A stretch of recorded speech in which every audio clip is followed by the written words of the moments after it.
What exactly is a flipped classroom? Well, that's what we're going to discuss in this video. In a typical class, what happens is the teacher will talk at the students for the first part of class, and then the students will practice for the next part of class, and whatever practice hasn't been completed or whatever practice has been set aside will go home for the students to complete at home. Then the next day, the teacher will go over the homework and then start the process again. It's my intention to flip that. This year, we're going to start class the night before. And what's going to happen is I am going to be sending the students with a YouTube video home so that they can watch this video at home. Typically, this video will be created by me.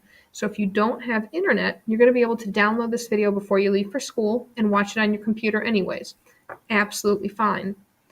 As students are watching the video, they're going to be able to pause, rewind, rewatch the video as much as they need so that if they don't understand the first time or they need something repeated, they don't have to feel that they're holding the class back by asking a question, which they're not when they ask a question, but now they don't have to worry about feeling that way. They're also going to be filling out a Google form as they're going to be watching the video. This form will have a number of questions, but the typical questions right now are going to include a request to summarize the video, and not just saying this video was about math, but to go a little bit more in depth with that and explain exactly what math and what the process was. It's also going to include asking the students to rate how do you feel about this on a scale of 1 to 5, 1 being not a chance, 5 being I could explain this to somebody else. That's how confident I feel about this. They're also going, the Google Forms are also going to ask the students to be answering a final question where the students, I'm not going to give the answer to the students at the end of the video. So we'll have something to talk about the next day, a question that has been left unanswered. These forms are going to help with a number of things. Number one, they're going to help the student to actually watch the video all the way through and to pay attention to it. It's going to help the student to understand exactly how much they get and to solidify their understanding. And what it's also going to do is it's going to help me see the best way to approach class the next day. So if I see that everyone is doing great on this particular topic, fantastic. We're going to jump into practice a little bit sooner. But if I see that a lot of students have questions, I'm not going to jump in right away. We're going to have more discussion so that we can make sure that everyone's on the same page before we continue.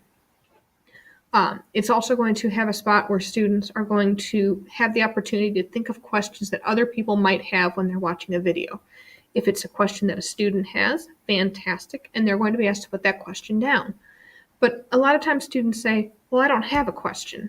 Well, then if you don't have a question, you're going to be asked to put down a question that someone else might have.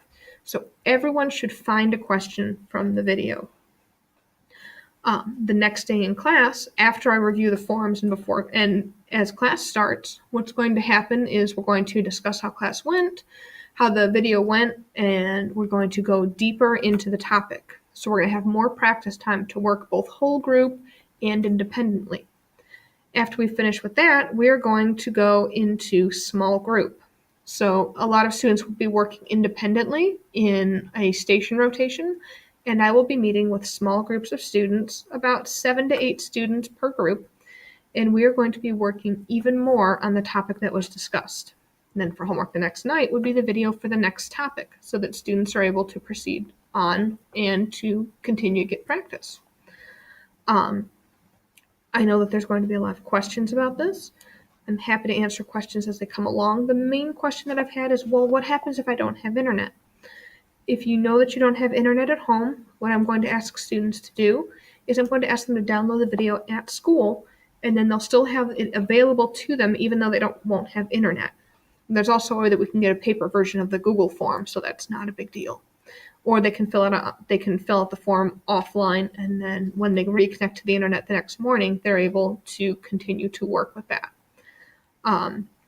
Students who are working independently on the station rotation will also be able to have help, even if I'm the only one in the room and I'm working with a small group, because students who are working independently, if you notice, there's a number of videos on Kovacs Math that are backlogged. They do not show my face. They're from a few years ago, but they still teach math in a very legit way.